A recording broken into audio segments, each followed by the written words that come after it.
One two বলে তুমি। সুপ্রিয় শিক্ষার্থীবৃন্দ, তোমরা কেমন আছো? আশা করি তোমরা সবাই ভালো আছো, সুস্থ আছো। কিন্তু আমি জানি তোমাদের মনটা খুব বেশি ভালো নেই, কারণ স্কুলের হই হল্লোর, বন্ধু বান্ধবের সাথে গল্প বলা, স্যারদের মজার মজার ক্লাস, খেলার মাঠ, এসব কিছু থেকেই তোমরা আজ বঞ্চিত। তাই তো আমরা তোমাদের এই ক্লান্ত অবসাদগ্রস্ত সময়ে একটু আনন্দ দেওয়ার জন্য ময়মনসিংহ শিক্ষক সমাজ তোমাদের ময়মনসিংহ অনলাইন স্কুল কার্যক্রম শুরু করেছে। আর এই কাজের নেতৃত্ব দিয়েছেন হাবিবুল ইসলাম সুমন স্যার। স্যারকে ধন্যবাদ জানাই তোমাদের জন্য এ ধরনের সুযোগ সৃষ্টি করে দেওয়ার জন্য। যাক বন্ধুরা, এবার আমরা মূল আলোচনায় চলে আসি। তার আগে আমরা আজ একটি স্লোগান দিতে চাই, সেটা হলো চলো যাই যুদ্ধে করোনার বিরুদ্ধে। তবে এই যুদ্ধে আমরা ঘরের বাইরে যাব না, এই যুদ্ধ আমরা ঘরের ভেতর থেকেই শুরু করব। ঘরে থাকব, এই যুদ্ধে ইনশাল্লাহ আমরা জয়লাভ করব। আজকে আমরা তোমাদেরকে সপ্তম শ্রেণীর দ্বিতীয় অধ্যায় উদ্ভিদ ও প্রাণীর কোষীয় সংগঠন, এই টপিকসটি নিয়ে আমি তোমাদের সাথে কথা বলবো। বন্ধুরা, তোমরা ষষ্ঠ শ্রেণীতে পড়ে এসেছো কোষ কি। আজকে আমরা তোমাদেরকে উদ্ভিদ কোষের বর্ণনা পার্ট 1 এবং 2 এই বিষয়টি নিয়ে আজকে আমরা কথা বলবো। আমরা জানি কোষ দুই ধরনের, উদ্ভিদ কোষ, প্রাণী কোষ। আজকে তোমাদের সামনে আমরা উদ্ভিদ কোষ এবং এর বিভিন্ন গঠন নিয়ে আমরা কথা বলবো।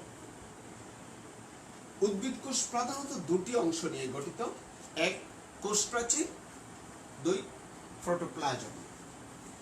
কোষ প্রাচীর উদ্ভিদ কোষের ক্ষেত্রে কোষ ঝিল্লির বাইরে যে জড় পদার্থ দ্বারা যে একটা পুরু প্রাচীর রয়েছে, জড় পদার্থের যে একটি পুরু প্রাচীর রয়েছে, এই পুরু প্রাচীরটিকেই বলা হচ্ছে কোষ প্রাচীর। এটি সেলুলোজ নির্মিত।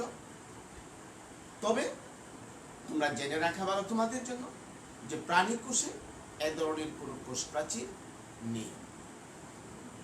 এই কোষ প্রাচীর উদ্ভিদের কোষকে দৃঢ়তা প্রদান করে, উদ্ভিদ কোষকে বাইরের আঘাত থেকে রক্ষা করে থাকে এবং কোষের সজীব অংশকে রক্ষা করা ও কোষের একটা গঠন দেয়াই হচ্ছে হলো উদ্ভিদ কোষের কাজ। চলো আমরা একটা উদ্ভিদ কোষ একটু দেখে নিই প্লিজ।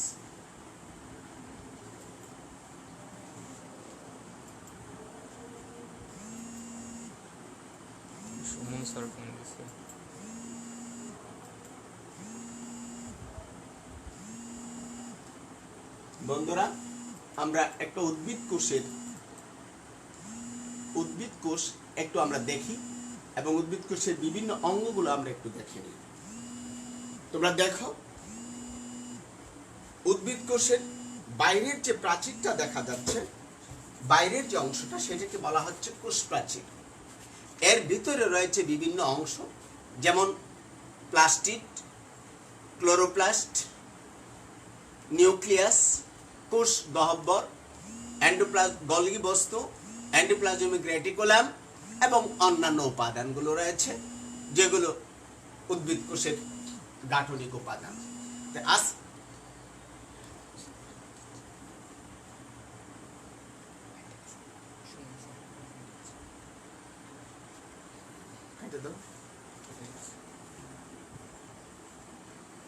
আমরা উদ্ভিদ কোষের এই উপাদানগুলো দেখলাম: কোষ প্রাচীর, কোষ ঝিল্লি, প্লাস্টিড, মাইটোকন্ড্রিয়া, নিউক্লিয়াস, কোষ গহ্বর, এন্ডোপ্লাজমিক রেটিকুলাম, গলগি বস্তু এবং কোষ ঝিল্লির উপাদানগুলো। এখন আমরা তোমাদেরকে উদ্ভিদ কোষের যে অংশগুলো সেটা আমরা একটু দেখাতে চাচ্ছি।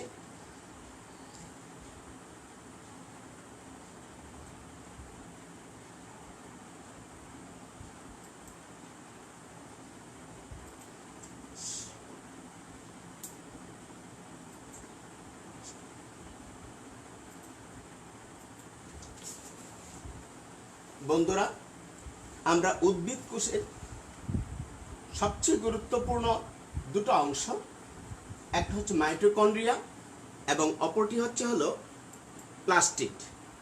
এখন আমরা মাইটোকন্ড্রিয়া নিয়ে তোমাদের সাথে কথা বলবো। আমরা মাইটোকন্ড্রিয়া কি এটা একটু দেখে নিই। মাইটোকন্ড্রিয়ার গঠনটা আমরা একটু দেখে নিই। মাইটোকন্ড্রিয়ার দুটি স্তর রয়েছে, বাইরের স্তর এবং ভেতরের স্তর। বাইরের স্তরটি পাতলা এবং ভিতরের স্তরটি আঙ্গুলের মতো খাস কেটে ভিতরে প্রবেশ করেছে, এদেরকে বলা হয়, এই খাস কাটা অংশটিকে বলা হয় ক্রিস্টি। এবং এছাড়া মাইটোকন্ড্রিয়ার যে অংশগুলো রয়েছে তা হচ্ছে সুবৃন্তক বৃত্তাকার বস্তু, ম্যাট্রিক্স যে তরল পদার্থটা রয়েছে, আর এছাড়া আছে মাইটোকন্ড্রিয়ার ভিতরে ক্ষুদ্র ক্ষুদ্র যে ওগুলো আছে সেগুলোকে বলা হয় অক্সিসোম। এই মাইটোকন্ড্রিয়াকে বলা হয় কোষের পাওয়ার হাউস বা শক্তিগড়, কারণ এই মাইটোকন্ড্রিয়ার অভ্যন্তরেই কোষ শ্বসন প্রক্রিয়া, কোষস্থিত বস্তু, খাদ্যবস্তু জারিত হয়ে শক্তি উৎপন্ন করে। সেই জন্য এই মাইটোকন্ড্রিয়াকে পাওয়ার হাউস বলা হয়ে থাকে। এরপরে আমরা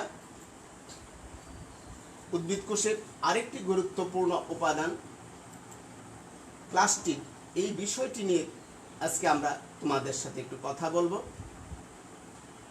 আমরা এখন প্লাস্টিড কি, প্লাস্টিডের গঠনটা আমরা একটু দেখে নিই।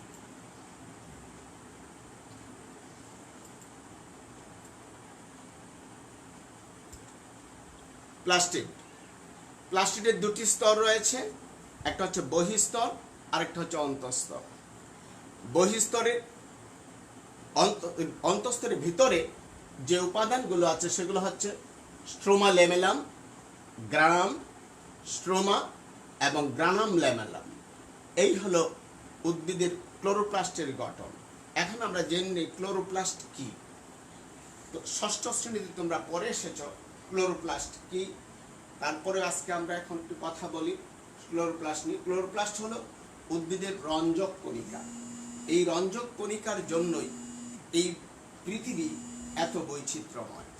এই ক্লোরোপ্লাস্টের জন্যই উদ্ভিদের বিভিন্ন বর্ণ হয়, পাতার বিভিন্ন বর্ণ হয়, ফুলের বিভিন্ন বর্ণ হয় এবং আমাদের এই পৃথিবীকে এত বৈচিত্র্যময়। শিক্ষার্থী বন্ধুরা, আমাদের একটা প্রশ্ন এসে থাকে এখানে অনুধাবনের, যে উদ্ভিদের কোন কোষের কোন অঙ্গাণুটির জন্য পৃথিবী এত বৈচিত্র্যময়।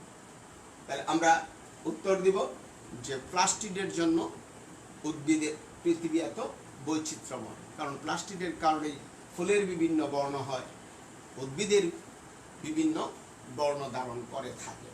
তাই প্লাস্টিড হলো উদ্ভিদের বর্ণ বা রঞ্জক কণিকা।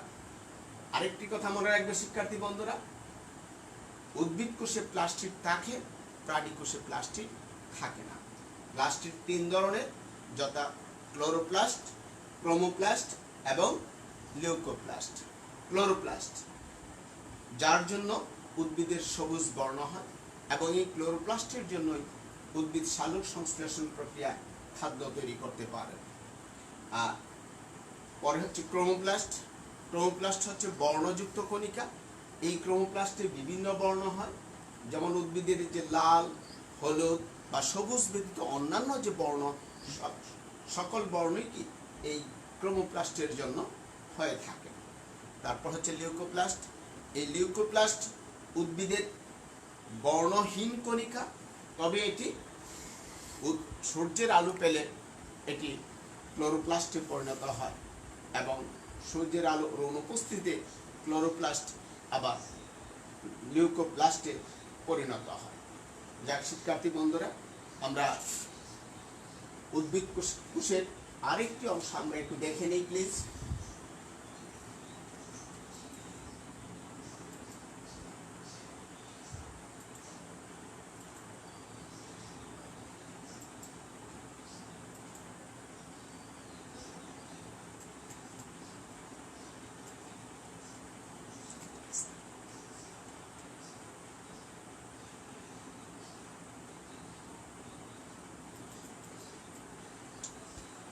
এখন আমরা কোষ গহ্বর, উদ্ভিদ কোষের আরেকটি অঙ্গাণু কোষ গহ্বর।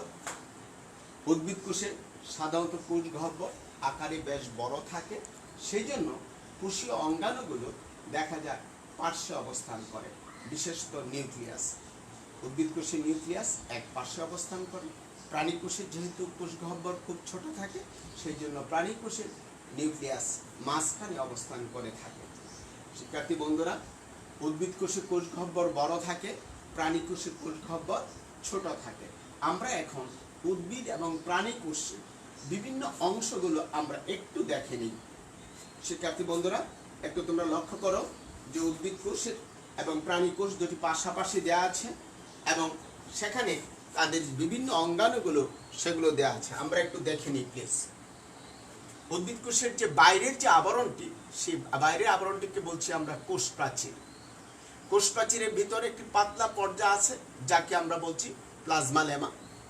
এরপরে কোষ প্রাচীরের ভেতরে দেখো একটা বড় অংশ আছে গহ্বর, সেটাকে বলা হচ্ছে কোষ গহ্বর। এছাড়া আছে নিউক্লিয়াস, অমসৃণ endoplasm reticulum, plasma membrane, golgi body, mitochondria, plastid এবং প্রাণী কোষে একই আছে। কিছু প্রাণী কোষ এবং উদ্ভিদ কোষ দুটি পাশাপাশি দেখানো হয়েছে।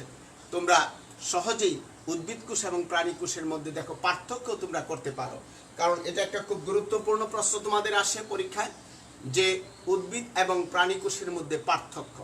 আমরা সাধারণত 3 নাম্বার গ নাম্বারের প্রশ্নে, সৃজনশীলের গ নাম্বার প্রশ্নে উদ্ভিদ এবং প্রাণী কোষের পার্থক্য এসে থাকে। চিত্র দেওয়া আছে, মনে রাখবে। গুরুত্বপূর্ণ 4টা পার্থক্য আমি তোমাদেরকে বলছি।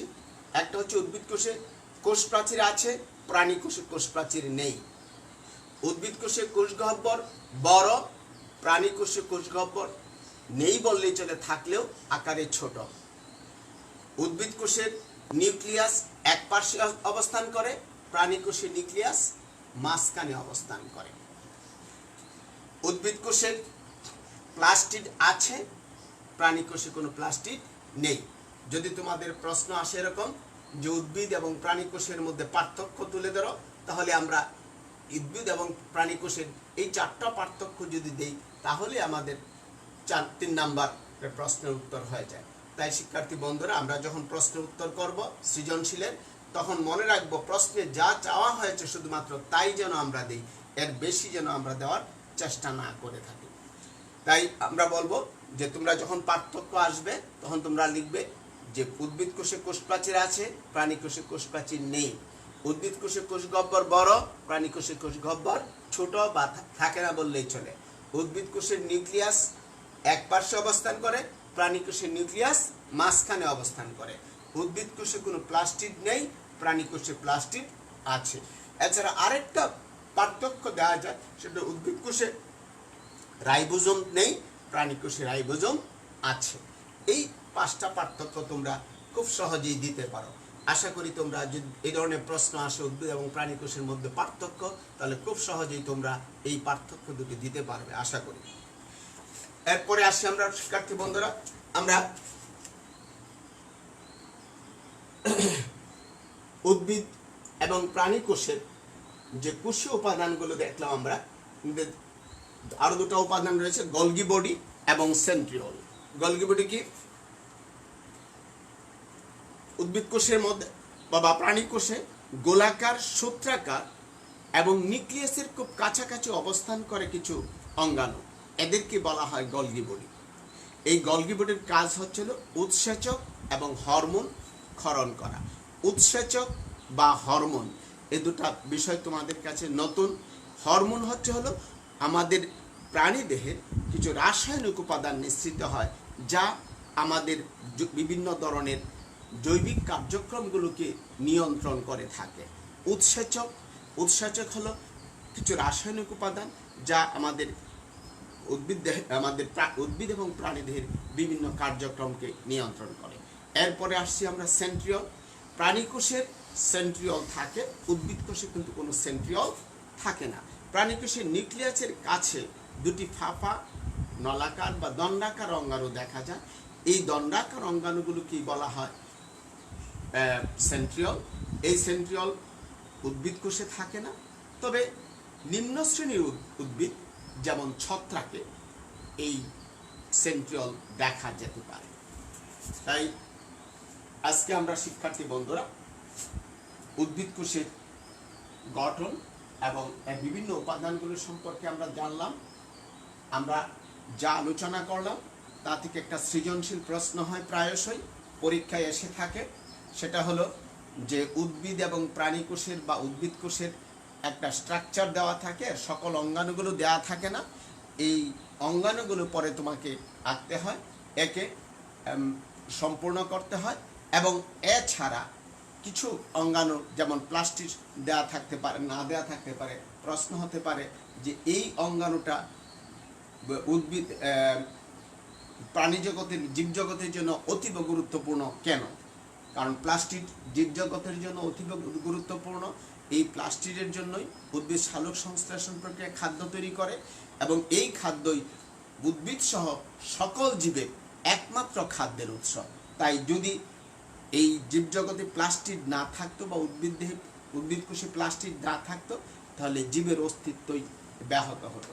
তাই এখানে উচ্চতর চিন্তন দক্ষতার একটা প্রশ্ন হয় যে এই অঙ্গাণুটি না থাকলে জীবের অস্তিত্ব থাকতো কি?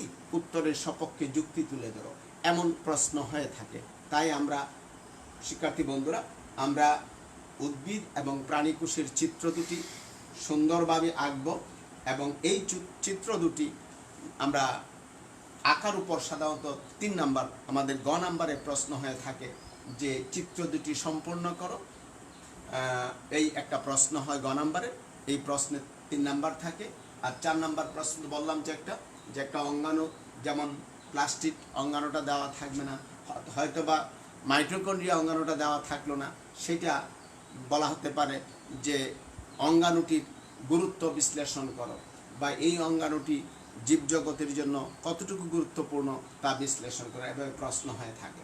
তাই তোমাদেরকে অনুরোধ করব যে তোমরা উদ্ভিদ এবং প্রাণী কোষের চিত্রটি ভালো করে সুন্দর করে আঁকার চেষ্টা করবে। অনেকেই বলে থাকে যে স্যার আমরা ড্রয়িং ভালো পারি না। চিত্র আঁকা আর ড্রয়িং দুটো ভিন্ন জিনিস। ড্রয়িং তোমার চমৎকার হতে হয় বা জিনিসটাকে সুন্দরভাবে ফুটিয়ে তোলার চেষ্টা করতে হয়, কিন্তু চিত্রে তুমি যা চাওয়া হয়েছে তা বুঝিয়ে দিতে পারলেই যথেষ্ট। তাই আমি তোমাদেরকে অনুরোধ করব যে তোমরা মনে রাখবে যে উদ্ভিদ এবং প্রাণী কোষের চিত্র দুটি চমৎকারভাবে আঁকতে হবে তোমাদেরকে। প্লাস্টিকের চিত্রটা সুন্দরভাবে আঁকার চেষ্টা করবে, মাইটোকন্ড্রিয়ার চিত্রটা সুন্দরভাবে আঁকার চেষ্টা করবে। আজকের এই আলোচনা তোমরা 4টা চিত্র সুন্দর করে আঁকবে। বাড়ির কাজ তোমাদের থাকলো উদ্ভিদ এবং প্রাণী কোষের চিত্র এবং উদ্ভিদ প্রাণী কোষের মধ্যে পার্থক্য, মাইটোকন্ড্রিয়ার চিত্র, মাইটোকন্ড্রিয়ার বিভিন্ন অংশের চিহ্নিতকরণ, প্লাস্টিডের গঠন এবং এর বিভিন্ন অংশ চিহ্নিতকরণ। আমি তোমাদেরকে আবারও যে চিত্রগুলো তোমরা আঁকবে বা সেগুলা প্রত্যেকে আঁকতে পারবে, তোমরা ইচ্ছা করলেই গুগলে যে প্লাস্টিড লিখে সার্চ দিলেই তোমরা প্লাস্টিডের চিত্র আসবে, এমনকি এখন বাংলা চিত্র পাওয়া যাবে, সেখান থেকে তোমরা চিত্রগুলা দেখে নিও। তারপরে মাইটোকন্ড্রিয়ার চিত্র একইভাবে গুগলে যে মাইটোকন্ড্রিয়া লিখে সার্চ দিলেই মাইটোকন্ড্রিয়ার চিত্র আসবে। উদ্ভিদ এবং প্রাণী কোষের চিত্র সার্চ দিলেই উদ্ভিদ এবং প্রাণী কোষের চিত্র আসবে। ওই চিত্রগুলা দেখে দেখে তোমরা বাসায় প্র্যাকটিস করবে। আমি আশা করি তোমরা এই ক্লাস তোমাদেরকে কিছুটা হলেও উপকার করবে এবং তোমরা ভালোভাবে বাসায় প্র্যাকটিস করো। এই সময়টা ভালো থাকো এবং এই করোনার বিরুদ্ধে যুদ্ধে আমরা ইনশাল্লাহ জয়ী হব। পরিষ্কার পরিচ্ছন্ন থাকব, নিয়মিত হাত ধোবো, বাড়ির বাইরে বের হব না এবং পিতামাতার কথা শুনব। ধন্যবাদ, ভালো থেকো। আসসালামু আলাইকুম। বেল লাগছে আজকে ক্লাসে।